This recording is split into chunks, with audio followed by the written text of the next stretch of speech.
The silence was a weapon and I was holding it aimed straight at my own heart. It was hot in the packed, cavernous ballroom, humid and glittering like a gilded cage. Crystal chandeliers dripped blinding light onto the assembled elite of the largest wolf territory in the United States, the Crescent Pack. Every face, every polished smile, every whisper was fixed on the tall, imposing figure seated on the throne at the far end of the room, Alpha King Darius. He was a masterpiece of granite and fire, his broad shoulders barely contained by his formal black tunic, his face a mask of potent, controlled power.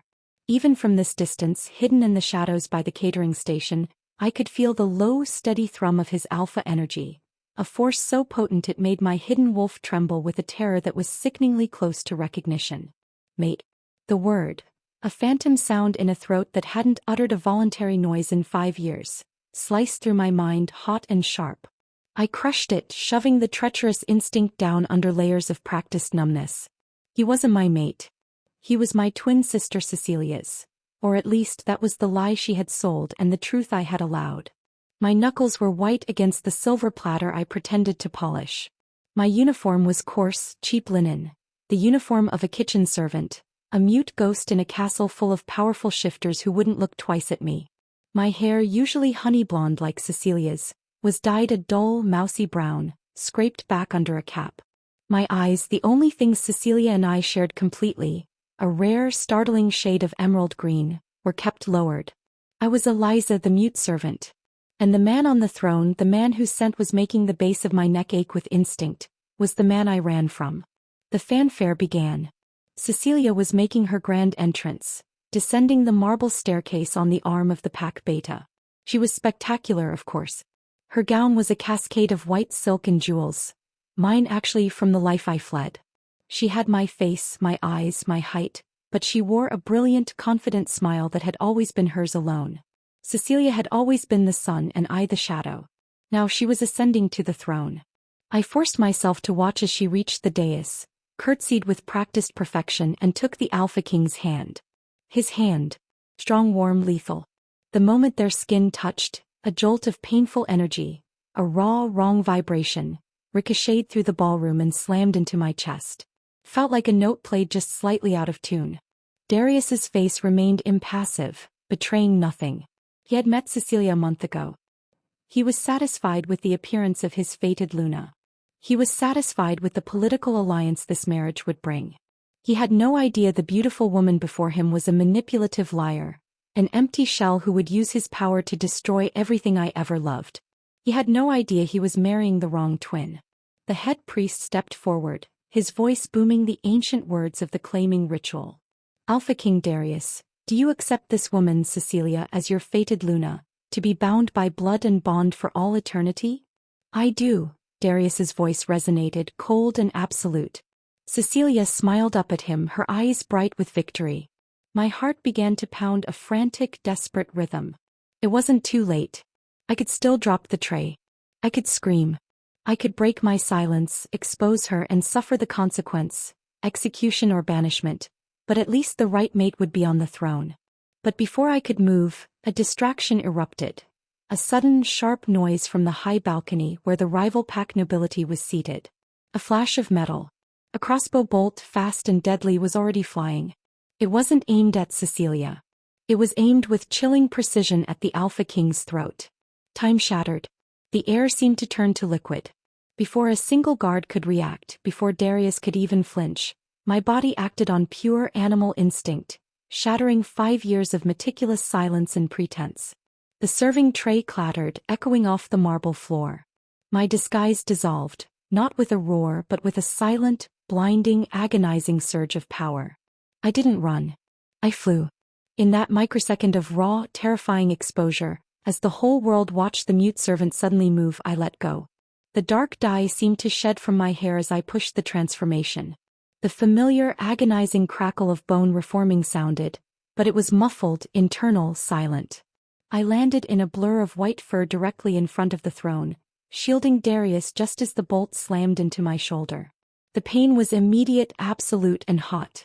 And then the Alpha King stared, not at the beautiful woman who was supposed to be his mate, but at the white wolf that had saved his life. The world went silent, all eyes fixed on the pure, unnerving silence of my shift. Thank you for diving into Eliza's tense world. If you're enjoying the story so far, please take a moment to like and subscribe and turn on the notification bell so you don't miss the next interesting story. Also, let me know in the comments where you are watching from and how the weather is there today. The air exploded. Not with a sound. The true horror was the lack of it, but with the raw power of hundreds of alpha shifters responding to an attack on their king. Chaos erupted, yet the core of the ballroom remained frozen around the throne. I was conscious only of the pain. A searing, tearing fire in my right shoulder where the silver-tipped bolt was lodged, and a deeper, agonizing ache in my chest where the sheer force of my silent shift was straining every nerve.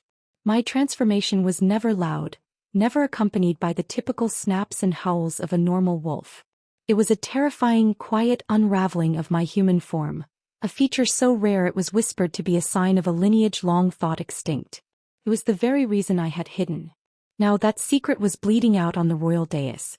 I shifted my weight, trying to ignore the paralyzing silver in my muscle, and kept my body between the Alpha King and the terrified crowd. My eyes, those shocking emerald irises still blazing through the wolf's form, locked onto Darius's. His scent, which minutes ago had been a dangerous, distant drawl, was now overpowering, musk, pine and the sharp, coppery tang of pure alpha rage. He was on his feet, his immense figure looming over me. The fury in his eyes was blinding, but beneath the raw territorial instinct, I sensed a flicker of the very thing I had risked everything to avoid: recognition. Mate. The silent howl resonated between us, a purely mental echo that only the truly dominant alphas could perceive. It was the sound of the fated bond screaming its validation. Darius, however, was still trying to process the impossible. He had a mute servant, an unclaimed wolf, currently in full shift, bleeding silver onto his royal platform, a wolf that had materialized out of thin air to take a bolt meant for him. "Cecilia," he roared, his voice cutting through the panic. "Get behind me." The real Cecilia, who had collapsed in a heap of white silk in outrage, finally scrambled up. Her eyes, fixed on my wolf form, were no longer bright with victory but cold, calculating panic. He knew. She recognized the silent shift and the white fur. She knew the game was over. "Guards! Seize her!" she shrieked, pointing a manicured finger at my chest. "She's a rogue. She attacked the king." The nearest pack guard lunged forward, but Darius simply extended an arm, a silent, absolute command that stopped the guard mid-step. Darius didn't take his eyes off me. He was staring at the crossbow bolt, then at my agonizingly slow, silent collapse. The silver was doing its work, paralyzing my muscles and poisoning my system. "Eliza, get out. He knows." My wolf whined, a sound that never passed my lips, but vibrated internally, a sign of my desperation. I tried to push off the dais, but my hind legs refused to coordinate. Darius finally moved. He didn't approach me with caution. He approached me with the deadly focus of a true alpha, kneeling beside my massive wolf form as if I were a trembling pup. "Who are you?" he demanded, his voice low, shaking with an emotion I couldn't decipher. "Why didn't you make a sound?" I couldn't answer. Not with my voice, which was silenced by choice, and certainly not as a wolf, a form that could not speak human words. I could only lick his hand, a gesture of submission and gratitude that was the last thing my pride wanted to offer, but my dying wolf demanded. His eyes widened fractionally. He didn't pull away. Instead, his gaze swept over the crowd, landing on Cecilia. "Cecilia," he said, the name suddenly stripped of all affection, "the assassin was from your mother's ancestral rival, the Crimson Pack. Why did they try to kill me on your wedding night?" Cecilia's facade finally cracked. She stuttered, I don't know, Darius. That rogue wolf. That thing. It must be a diversion." Darius stood up, towering over her. The bolt was tipped with silver. It would have killed me instantly. "You did nothing. This nameless wolf took the death blow." His gaze swung back to me, the white fur, the green eyes. A muscle in his jaw ticked. "Beta Marcus, clear the hall. Confine everyone present to the castle until further notice. Find the shooter. And get a healer for the white wolf." The command was absolute. The ballroom emptied instantly, the last sound a muffled sob from Cecilia as the beta escorted her away. Darius turned back to me. Now that we were alone, his controlled anger began to bleed through his alpha aura. He reached toward the silver-tipped bolt in my shoulder, his large fingers gingerly brushing the searing cold metal. "You're an idiot," he muttered, his voice ragged. "You know what silver does to us. Why didn't you run?" My wolf pushed its muzzle into his thigh, a silent plea for action, not questions. He understood. He was an Alpha King. He understood the urgency of the moment. He ripped the tunic sleeve off his own arm, revealing corded muscle and a wrist as thick as my forearm. Then, with a grunt of savage determination, he grabbed the bolt. "You're going to scream," he warned me. I met his eyes, my wolf giving a silent, internal vow. Never. He ripped the bolt out. The pain was a white-hot spear of fire, blinding and absolute. It was the worst physical agony I had ever known. But I honored my vow. I clamped down on every muscle, every instinct, every nerve. Not a single sound passed my lips. Not a whimper. Not a gasp. Darius watched my face inches from his as I endured the fire. His eyes, dark as a storm, were fixed on my unmoving muzzle, searching for the crack in my control. When I only offered a weak lick of my tongue to his hand, a silent thank you, something fundamental shifted in his expression. The anger faded, replaced by shock, respect, and a terrifying, dawning certainty. He didn't need to hear my thoughts to know I was unique. He didn't need a single word to know I was broken. And he didn't need Cecilia's false shift to know that the fated bond was screaming only for me. The silent shift and the silver-tipped scream had changed everything. He now knew he was marrying the wrong twin. And he now had the right one, dying and mute at his feet. The smell of disinfectant and herbs was the first thing that reached me. The silver, now resting on a silver-lined tray beside my bed, pulsed with a dull, sickening chill, a constant reminder of the pain and the betrayal of my own control. I woke in a massive bed, the sheets soft linen, the room opulent but simple, clearly a royal guest chamber, not the dank servant quarters I'd occupied for months. The shoulder where the bolt had lodged was tightly bandaged, the skin underneath tender and throbbing. I was human again, naked beneath the covers, my brown hair dye having washed out completely with the sweat and blood, leaving behind the unmistakable honey blonde that was my birthright and my curse. Darius sat in a carved chair beside the window, his back to the room. Even relaxed, his posture radiated an effortless authority. He wasn't wearing his formal tunic, but a simple gray t-shirt that stretched across his powerful shoulders.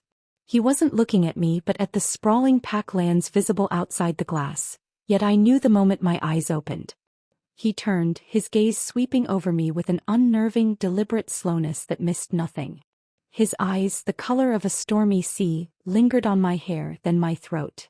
"You're awake," he stated, his voice devoid of the sharp alpha command from the night before, replaced by a low, measured tone that demanded attention nonetheless. I shifted slightly, pulling the covers higher, instinctively reaching a hand to my throat. I couldn't speak. I wouldn't.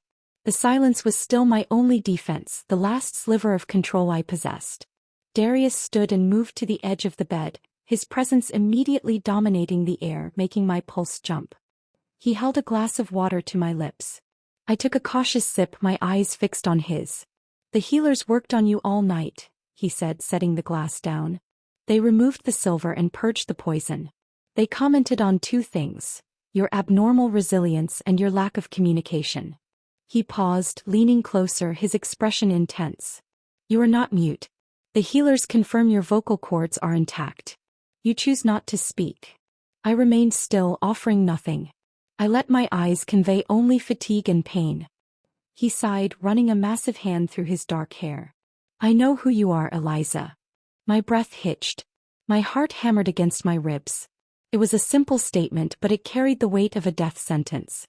"Your mother showed me your childhood portrait when we were negotiating the alliance," he continued, his voice softening, but his gaze remained a probe. "You and Cecilia. You are identical, but you have the scar." He reached a finger out, a slow, agonizing approach to the thin, silvered line running from my collarbone to my shoulder blade, a souvenir from a childhood accident Cecilia had caused. He didn't touch it, but the memory was enough to send a cold ripple down my spine.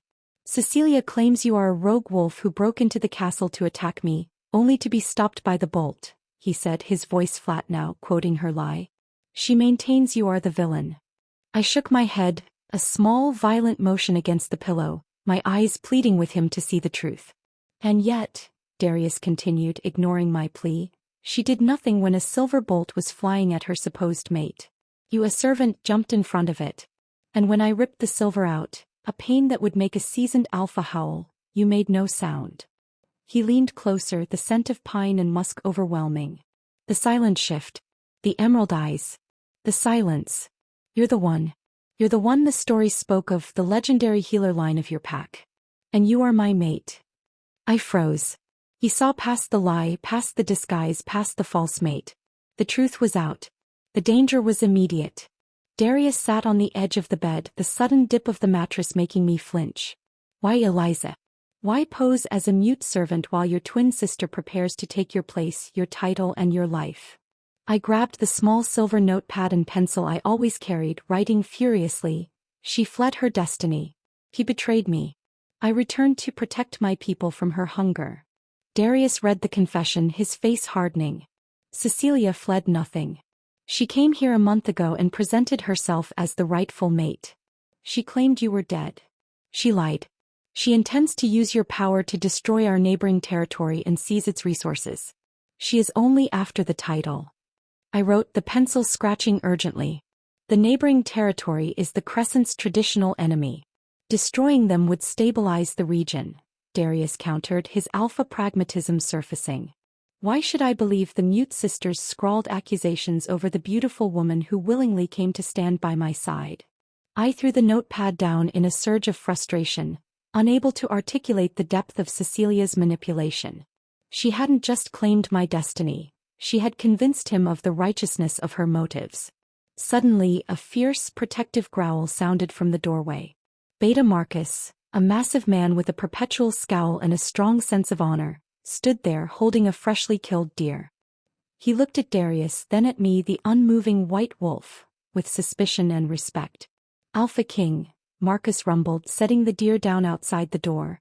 The kitchen informed me the rogue is an omega who prefers raw meat. I brought provisions. Darius shot a dark look at Marcus, then back at me. He thinks you're a feral omega, Eliza.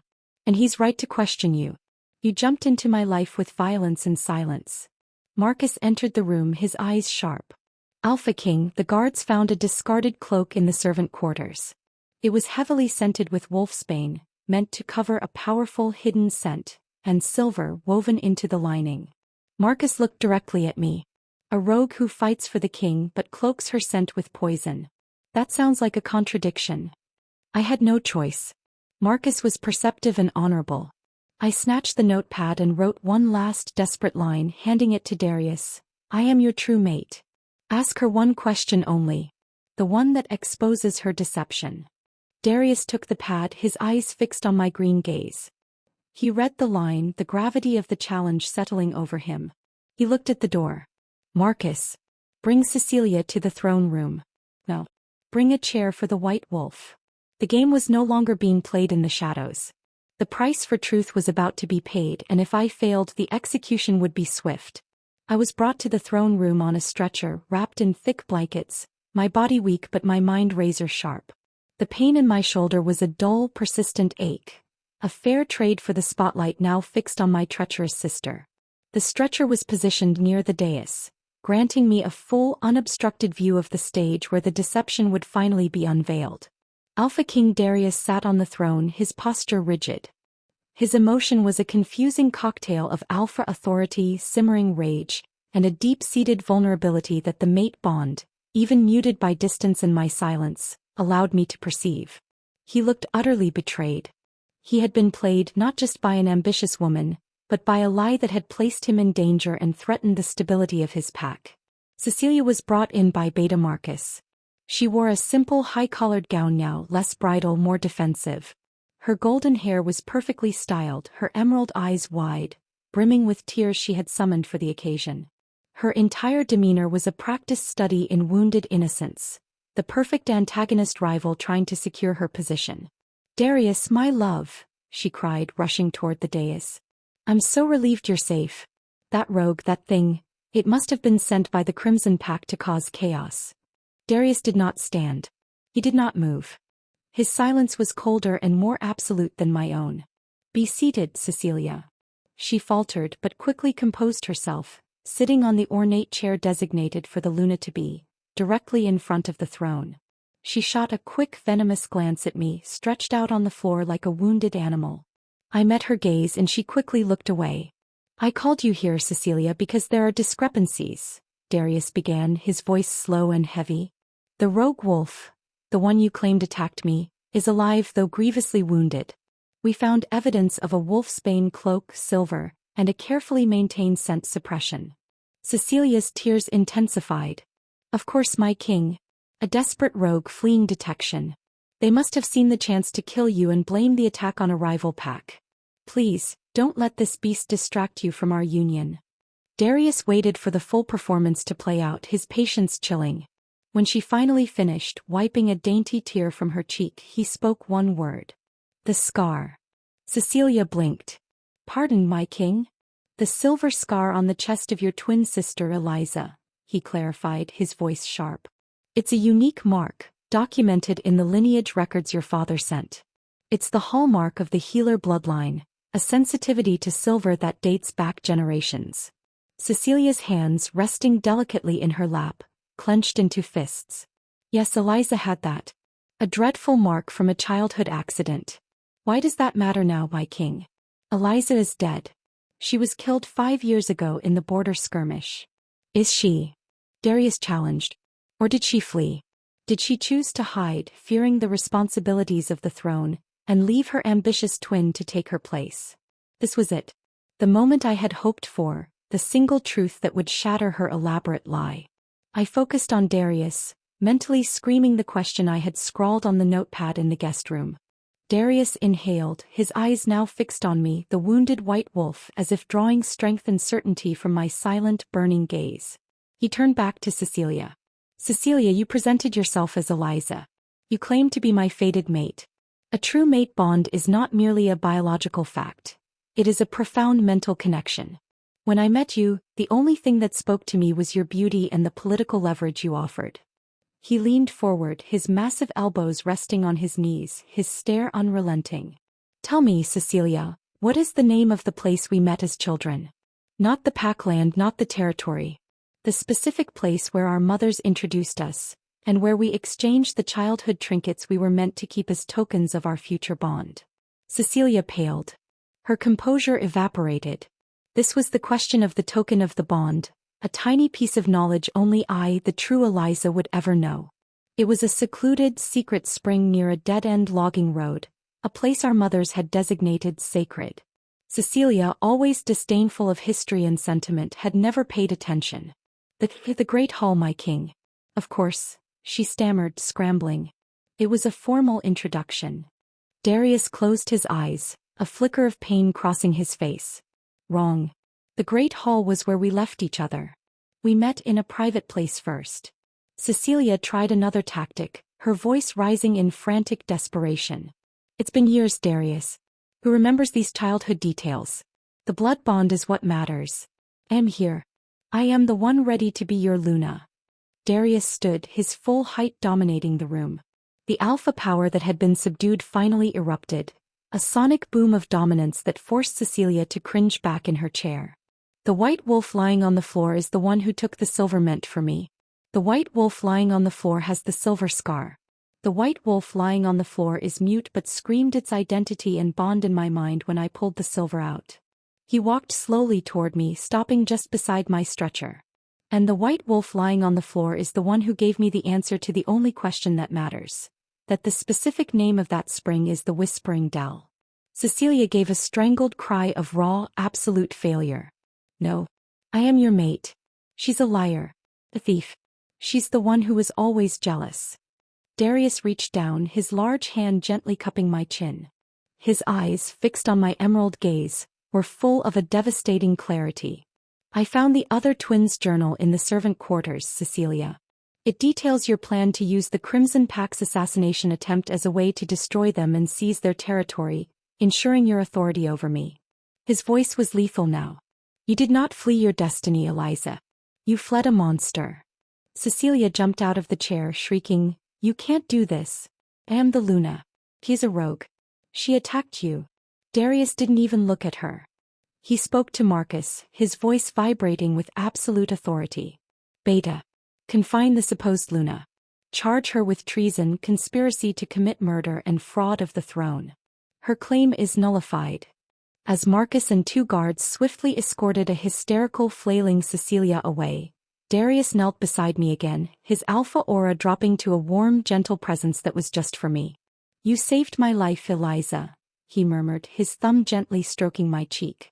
You didn't need a voice to tell me the truth. But now the truth is known and the price has been paid. You are not a servant. You are not a rogue. You're my true mate. And I will heal you. He gently lifted me in his arms, blankets and all. I was weak, aching and silent, but for the first time in 5 years I was safe. Darius carried me not to the guest chambers, but directly to his private wing, a stark modern suite overlooking the snowy peaks of the surrounding territory. The unspoken message was clear. My status had been affirmed and the barrier between us was dissolving. He laid me gently on his massive bed, the mattress conforming around my aching body. I shivered, not from cold, but from the sudden proximity to his unrestrained alpha energy. He was furious at Cecilia's betrayal, concerned for my wounds and absolutely certain of the fated bond. That heady mixture of emotions swirled around us, making the air thick and electric. Darius sat on the edge of the bed again, his storm-colored eyes searching mine. I immediately reached for the silver notepad I kept tucked into the blanket, my only link to the speaking world.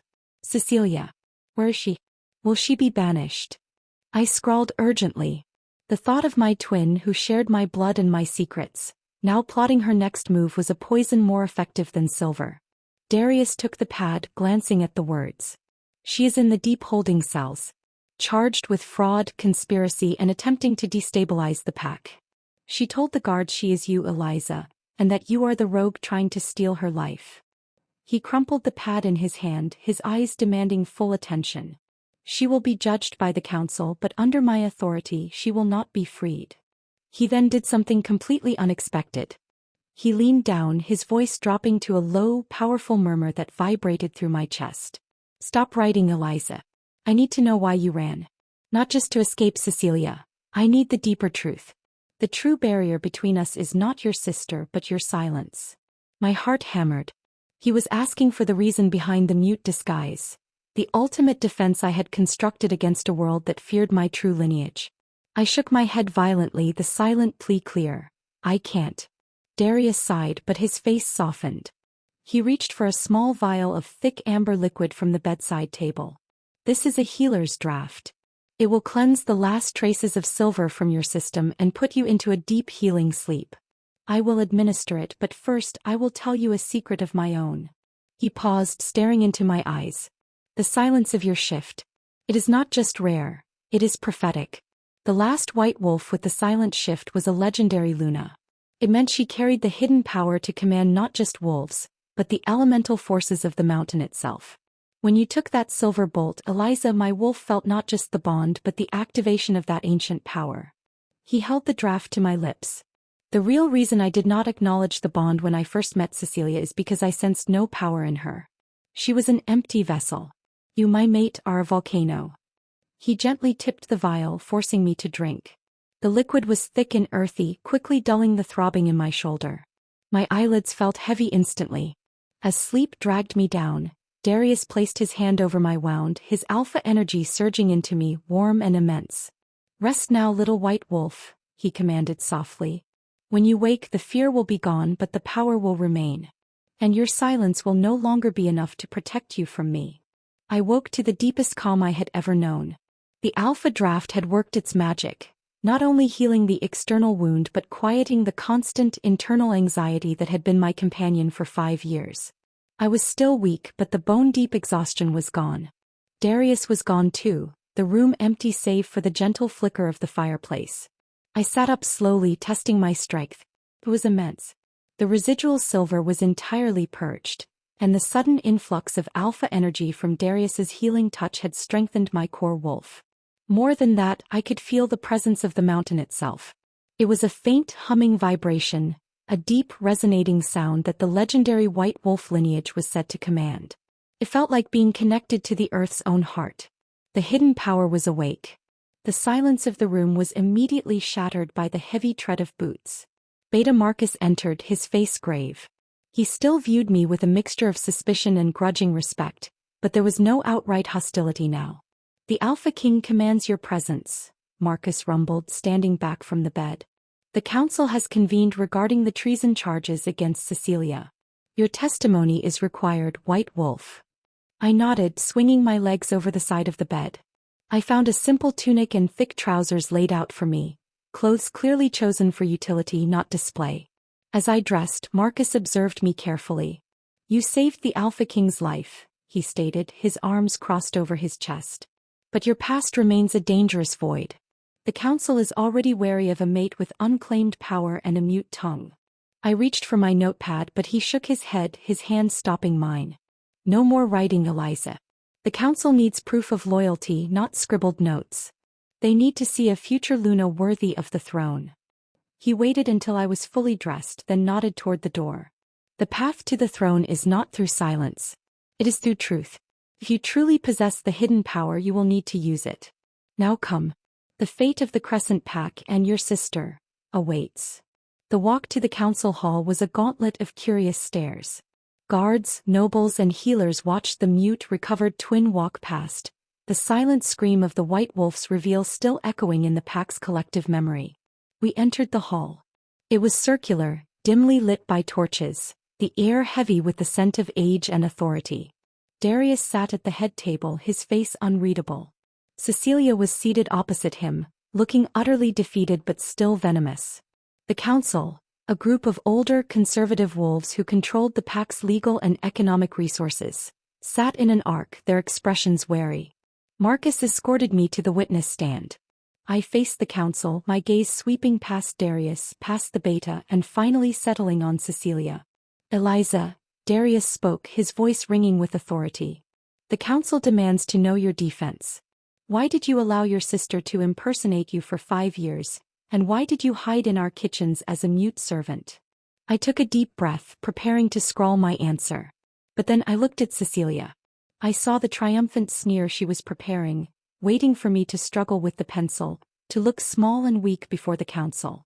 The newly awakened power within me surged. It wasn't a physical force but a profound certainty. The silent shift had given me a silent weapon, a way to convey the truth that transcended words. I lowered the notepad, placing the pencil on the marble. I lifted my chin, meeting the gaze of the oldest, most skeptical council member. I focused all my intent, all the agony of the past, all the crushing shame of the pretense, and the profound, undeniable truth of my fated bond with Darius. I did not speak. I shifted. It was the same soundless, terrifying transformation from the night before, only this time, it was deliberate and contained. The transformation stopped halfway. My body remained human, but my head elongated, my features refined into the sleek, majestic muzzle of the White Wolf. My hands remained hands, but the skin was covered in brilliant, snowy fur. The silent, powerful roar of my half-shifted form was purely mental, slamming into the minds of every wolf in the room. And then, through that mental connection, I projected the memory, the full, unvarnished, 5-year truth. Cecilia's scorn, the lie she had woven, the flight I had taken, the fear of my own power, and the terrifying moment when instinct, the mate bond, forced me to break my silence and save the Alpha King. The council gasped, their minds reeling from the raw, undeniable force of the projection. They saw the purity of my intention, the strength of the bond, and the depth of Cecilia's malice. Darius merely watched me, his own power a steady, grounding force, his eyes blazing with alpha pride. When I shifted back, slow and silently, the entire room was silent. Cecilia was weeping uncontrollably, her face contorted with shame and rage. The old council member cleared his throat, his voice shaking. "Alpha King Darius. The White Wolf speaks the truth. Her defense is absolute. The charges against Cecilia stand." The trial was over. The silence had finally won. The council hall emptied in a stunned rush, leaving only Darius, Beta Marcus, and me in the cold, torchlit silence. The mental projection had taken a physical toll. The brief, potent use of the hidden power left my human body trembling, clinging to the edge of exhaustion. Darius was beside me instantly, his hands warm and steady on my shoulders. "You should have warned me," he muttered, his voice laced with concern and a potent surge of alpha pride. "That power, it is greater than the legends described." He didn't wait for a response, simply scooped me up in his arms again. This time I didn't reach for the notepad. The pretense of the mute disguise had been shattered forever by the truth of my shift. I rested my head against his neck, inhaling the deep, comforting scent of pine and absolute authority. "Beta Marcus," Darius commanded, his gaze sweeping the empty hall. "Ensure Cecilia is moved to maximum security. No visitors. No communication. And issue the announcement immediately. The former Luna designate has been stripped of all titles and charged with high treason." "Alpha King," Marcus responded, his voice respectful but hesitant. "The council, while satisfied with the outcome, is concerned about the speed of this union. They demand a public ceremony within the week to solidify Eliza's claim and appease the pack's nerves. They also insist on a magic test." I stiffened in Darius's arms. A magic test. It was a centuries-old tradition, designed to prove the legitimacy of mates with rare inherited powers, often involving channeling the element the wolf was rumored to command. In my case, it would be the power of the mountain. If I failed even after exposing Cecilia, the council could still declare my claim illegitimate, casting me out of the pack and plunging Darius into political chaos. Darius's jaw tightened. "Tell the council that Luna Eliza accepts their conditions. The ceremony will be in 4 days. The magic test will take place during the ritual." He turned and strode out of the hall, Marcus's worried gaze following us. Darius carried me back to his private chambers, placing me on the bed with the reverence usually reserved for ancient artifacts.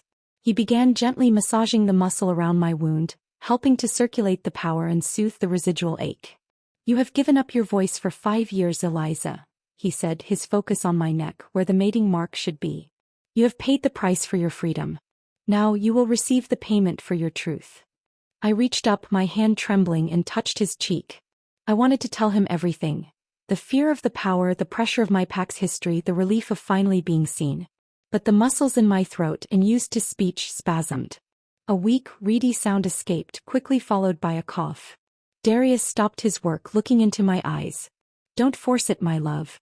Your throat needs time. We have 4 days. Until then, I will read your soul, not your lips." He lay beside me, pulling me close so my head rested over his strong, beating heart. I drifted, feeling the alpha energy seep into me, not just healing but claiming. The next morning the lessons began. Darius treated the upcoming magic test with the same strategy he would apply to a military campaign. "The magic test is simple in principle," he explained over a breakfast of smoked salmon and fruit. "You must channel the elemental power of the mountain. For the white wolves, this means stabilizing the earth, quelling small seismic shifts, or causing a mountain stream to part. You've never practiced, have you?" I shook my head, my face grave. My ability had only ever manifested internally as a terrifying, silent roar. "Then we practice now." Darius led me out to the highest turret of the castle, which overlooked a deep gorge. The air was thin, the rock formations ancient and immense. "Focus on the earth beneath you," Darius instructed, standing close, his hand resting reassuringly on the small of my back. "The power doesn't come from your wolf, Eliza. It comes through your wolf, from the land itself. Let the mountains know their Luna is here." I closed my eyes, reaching down, down, down with my consciousness. I felt the grit of the stone, the immense, cold silence of the granite foundations of the castle.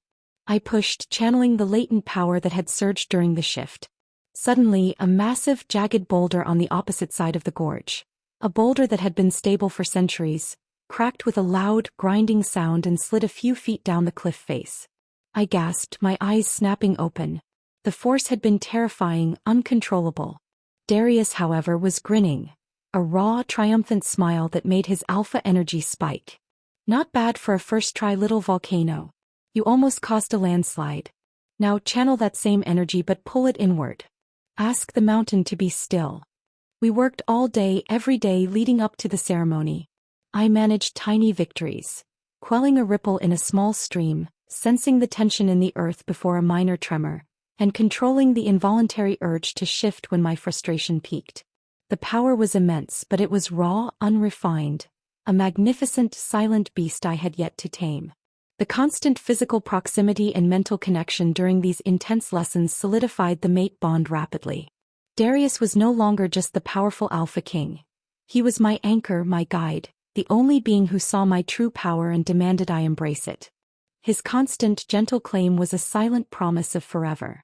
But as the day of the ceremony approached, my fear sharpened. Failure in the test meant banishment, a life as a rogue, and the total loss of the world I had just reclaimed. And worse, it meant leaving Darius. On the third night, after hours of grueling, silent practice, Darius found me weeping silently on the window seat, staring at the intimidating silhouette of the mountains. I didn't need to write a word. He understood the profound weight of the price that was about to be paid. He knelt before me, his eyes tender. "Eliza, look at me." I met his gaze, the tears streaming down my face. "You are the most powerful wolf this pack has seen in generations. Your silent shift saved my life and exposed a traitor. If you fail the test, you will still be my mate. I will not banish you. I will reject the council and we will leave this pack together. Do you understand? Your life is my pack and I will not lose you to their politics." He swore the truth of his words in his mind, and the confirmation resonated through our mate bond, absolute and comforting. The pressure on my chest eased. "Now," he murmured, his gaze dropping to my lips. "The test is physical but the claim is final. I need to know you are mine before the world tries to take you again." He sealed the promise with a long, claiming kiss. The sheer force of the passion and certainty that flooded me quieted every doubt. I was his. And for that I would face the mountain and the council and every consequence they could throw at me. The day of the ceremony was cold, the air crisp and thin with the promise of snow. The atmosphere was heavy, thick with the weight of expectation and the sharp, anxious scent of the assembled pack nobility. Everyone was here, from the oldest council members to the newest Omegas, gathered to witness the Alpha King's final choice and the White Wolf's definitive test. The ceremony was held not in the council hall, but outdoors in a natural amphitheater high in the mountain peaks, the sacred place where the White Wolves of legend were said to have first drawn their power. The wind whipped around the high altar, carrying the tension in chilling gusts. I stood beside Darius, dressed in a simple gown woven with silver thread. The cloth was designed to shimmer and react to pure alpha energy. My hair was braided back, the silver scar stark and visible against my skin. I was no longer the mute servant. I was Eliza, the declared Luna. But I still hadn't spoken a single word since my vow 5 years ago. My voice, the physical reality of my truth, was the last piece of the puzzle. Beta Marcus stood opposite us, his expression grim. He held a bronze brazier, its contents, a thick black paste made from mountain clay and sacred herbs, ready for the magic test. The council stood in a semicircle, their faces impassive and watchful. They were waiting for a single misstep, a single flicker of doubt that would allow them to invoke the law of banishment. They feared the unchecked power of the White Wolf, and only this ancient ritual could satisfy their need for legitimacy. Darius, however, radiated absolute calm. He was an anchor of pure alpha dominance, his hand resting warm and strong against the small of my back. His energy flowed into me, steadying the erratic pulse of my own nascent power. The head priest began the ancient rites, his voice echoing across the silent valley. When the invocation was complete, the air thickened. It was time. "Luna, designate Eliza," the head priest's voice boomed. "You have been declared the fated mate of Alpha King Darius. You have claimed lineage to the ancient White Wolves, possessors of the mountain's elemental power. You shall now prove this claim through the rite of the living earth." Marcus stepped forward, placing the bronze brazier at my feet. "The mixture is consecrated clay, Luna. Channel your power through it. The legends state that the rightful Luna's touch shall cause the earth to tremble and the mountain to recognize its master." I knelt, the cold granite biting through the thin fabric of my gown. I looked up at Darius, who gave me a sharp, private nod. "Trust your power. It is yours." I placed both hands deep into the black, cold clay. I closed my eyes, reaching down deeper than I had practiced, to the very heart of the mountain. I sought the cold, ancient silence I had felt in the castle foundations, the raw, unmoving permanence of the earth. I pushed my intent, channeling the immense, silent roar of my wolf. The ground did not tremble. The earth did not shake. Instead, the cold, black clay in my hands began to heat. Slowly, agonizingly, it warmed, then glowed, and finally, it turned a brilliant, blinding white. The color was shocking against the dark bronze of the brazier. It pulsed, silent and bright, radiating a pure, unnerving energy that washed over the assembly. The council members gasped, stumbling backward. This wasn't the expected tremor. This was a complete transformation of the element itself, a command far more profound than stabilizing the earth. The white clay pulsed once more, then froze instantly, hardening into a solid, brilliant white bowl of crystallized stone. A profound, sacred silence settled over the mountainside. The wind stilled. The pack held its breath. I slowly stood, brushing the residue from my hands. I met the gaze of the head priest, who was shaking his head in stunned reverence. "The mountain recognizes its Luna," he whispered, his voice catching. "She has not stabilized the earth. She has claimed it." The challenge was over. The legitimacy was absolute. The council members fell to one knee, their skepticism dissolved by the irrefutable display of power. Beta Marcus was the first to speak, his voice choked with awe. "All hail Luna Eliza." Darius strode to me, his face alight with a fierce, possessive triumph. He took my face in his large, warm hands. "You are magnificent, my Luna," he murmured, his gaze dropping to my lips. "The power is proven. Now there's only one piece of the bond left to claim." He leaned in, his mouth close to mine. I knew what was coming. The bite, the final act of the mate bond, sealing us in the eyes of the world and the pack. I leaned into him, ready. But Darius didn't bite. He pressed his lips gently to mine in a kiss that was a promise, a soft, intimate connection that resonated through the newly formed white crystal. He pulled back just slightly, his eyes locked on mine. "I will claim your soul, Eliza, but first you will claim yourself." He reached a finger, touching the delicate skin of my throat, the space that had been silenced for 5 years. The touch was a surge of alpha power, not controlling but freeing. He channeled his intent. "Speak. Tell me who you are." The fear, the anxiety, the 5 years of deliberate silence. It all surged to the surface. My body rebelled, the muscles spasming, the old terror of exposure gripping me. But Darius's eyes held me, his alpha power soothing the primal fear, replacing it with a commanding love. I opened my mouth. I wanted to tell him I was his. I wanted to say his name. I wanted to claim the life I had just fought to win. The sound that emerged was hoarse, weak, but undeniably human. I coughed, swallowed, and pushed again. Darius. I choked out, the name rusty and painful on my unused tongue. Darius's face shattered. A look of overwhelming joy and relief washed over him, more potent than any display of power. "Say it again, my love," he whispered. I focused on the feeling of his hands, his eyes, the powerful, stable presence that had saved me from the shadows. I focused on the truth, pure and whole. I lifted my hands, gripping his jacket. I looked at the mountains, at the pack, at the white, pulsing crystal, and then only at him. "I am Eliza," I declared, the sound cracking but growing stronger, "and I am yours." Darius gave a deep, guttural alpha roar, a sound of triumph and absolute claim that echoed through the entire mountain range. He clamped his teeth gently, possessively, on the soft skin of my neck, right over my pulse.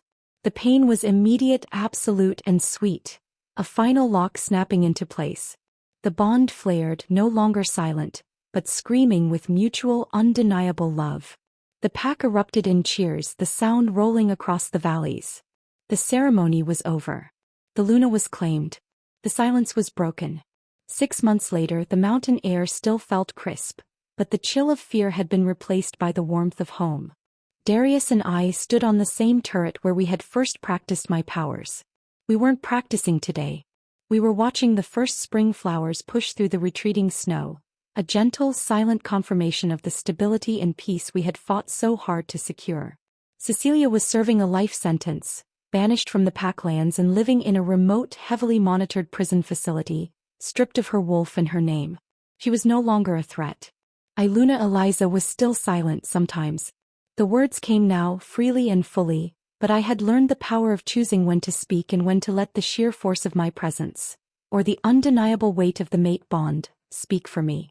Darius stepped behind me, wrapping his powerful arms around my waist, resting his chin on my shoulder. His alpha energy was always a deep, comforting hum now, a constant reminder of our unbreakable connection. The council is requesting an update on the white wolf's progeny, he murmured, his breath warm on my neck. Specifically, whether the mountain has been consulted about an heir.